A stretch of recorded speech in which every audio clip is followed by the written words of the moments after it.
I arrived in Braga a little bit beaten, cold and damp, and I ended up staying at the hostel for 2 nights.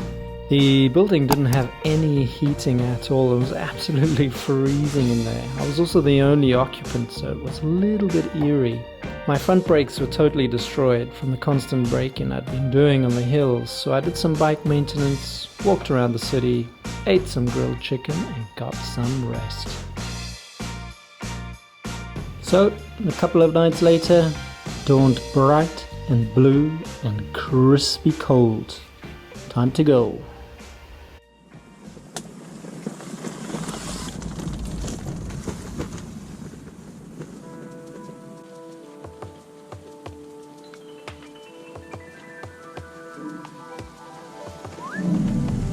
From Braga, I wanted to get to the coast, but I wanted to avoid the city Porto.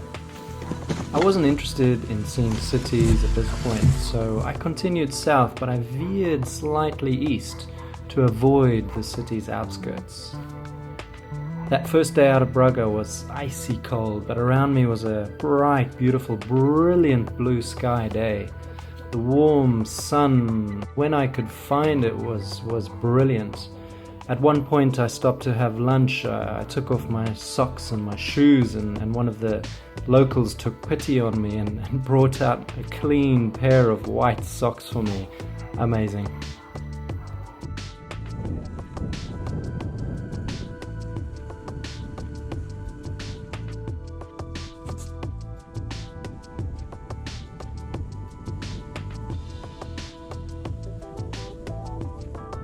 Go on, sheep.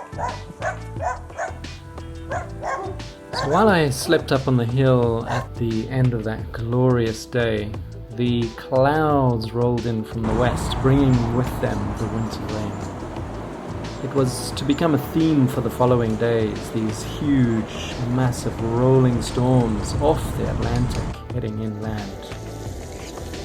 I had never cycled to it in winter conditions before, and to be honest, I was not looking forward to it at all. I'm not a cold weather person, but I came prepared, well, mostly. Most of the rain fell overnight and my tent was excellent, but it's not only about the gear. I always tried to stop before it got dark. I tried to make sure I put my tent somewhere sheltered from the wind and somewhere that wouldn't flood. And by these rules, I slept comfortably. The roots continued to punish me, but despite the relentless roller coaster nature of the trail, I was awed by the raw beauty of the country around me.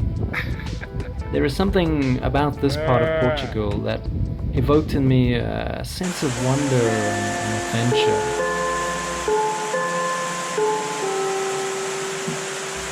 And nature is also amazing, and it was perfect timing. Every day I was feasting on oranges, grapes, persimmons, and sometimes even passion fruit that I simply foraged from trees alongside the road. Very, very peaceful. Smell of wood smoke. It's warm. Awesome. Let's change gear. And finally, I'd done my last hill, and it was all the way down, down, down to the coast. Time to fly.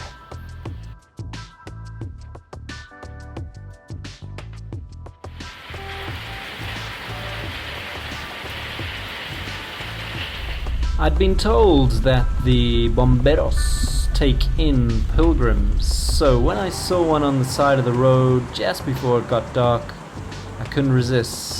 I pulled in, I asked if I could stay, they gave me a room, I spent the night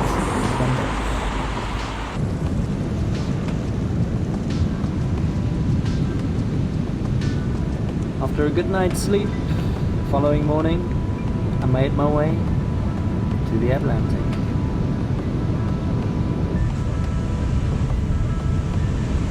After a cup of tea by the sea, all my gear flying and drying in the sun, I headed off and find myself in deep sand.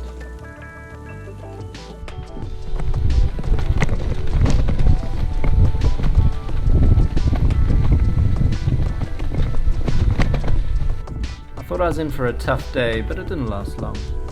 Not long after pushing out of the deep sand, cycle lanes appeared, and reveling in the flatness of it all, my legs were spinning and I was grinning.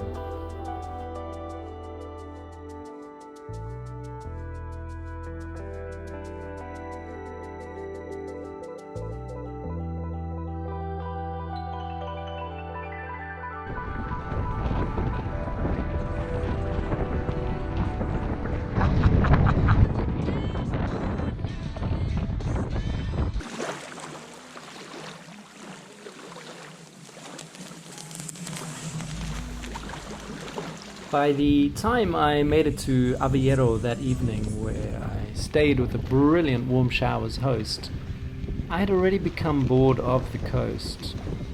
It was completely different to just a few kilometers inland, and it was very flat, very boring, and much more developed.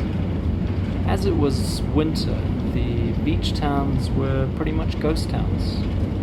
I had already decided to go back inland and head to Fatima.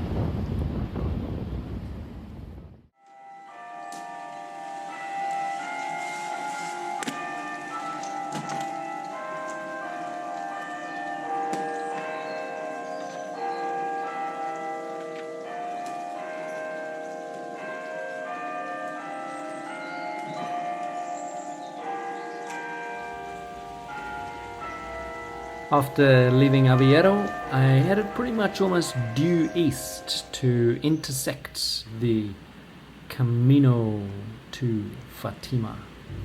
I found it in Agueda. Washed some gear, dried in the sun, and then continued south towards Coimbra. It wasn't the nicest stretch, but after Coimbra, glorious.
It was the following night, and by pure chance I pulled up at Ibon Albergue as it started pouring. I ended up staying for 2 nights, and it's a huge thank you to Rose and Steve for the warm bed, amazing food, and the endless teas.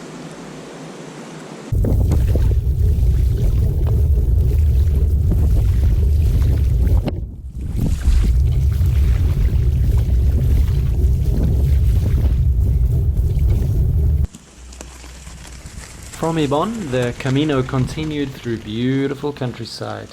It was completely deserted, and it was just me and the mud.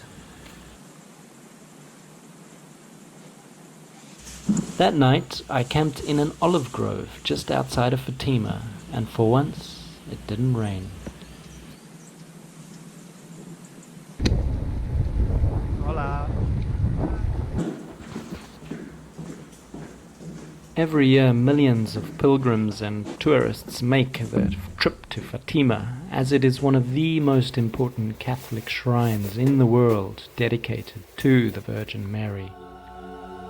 In 1917, 3 children witnessed several apparitions while tending the family sheep. The apparitions are believed to be the Virgin Mary, and these events are known as the Miracle of Fatima. Personally, it was an awesome sight to see. The plaza is huge. On one side, the Basilica of Our Lady of the Rosary, which rises over 60 meters high, is flanked by two huge columned wings. Behind the wings are these huge ancient oak trees, and across from the plaza from the basilica is the even bigger Basilica of the Holy Trinity.